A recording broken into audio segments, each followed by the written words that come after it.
मित्रांनो, पावसाळा म्हणजे मस्त थंडावा, गरम भजी चहा.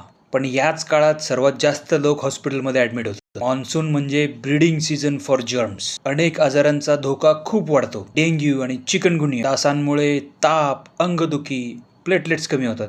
Malaria, high fever with chills and anaemia, leptospirosis पावसाच्या पाण्यातून उंदराच्या लघवीने पसरतो. त्यानंतर टायफॉइड आणि कॉलरा, दूषित पाणी आणि अन्नामुळे, फूड पॉयझनिंग आणि हेपॅटायटिस ए, हेपॅटायटिस ई. पावसाळ्यात रोड साईड खाल्लं की धोका. कारण आहे स्टॅग्नंट वॉटर आणि अनहायजेनिक फूड. कसं वाचणार यापासून? पावसाचं पाणी टाळा. स्वच्छ पाणी उकळून प्या. मॉस्किटो नेट्स आणि रेपेलंट्स वापरा. Road side chat, panipuri avoid करा. इम्युनिटी स्ट्रॉंग ठेवा. सीझनल फळं खा.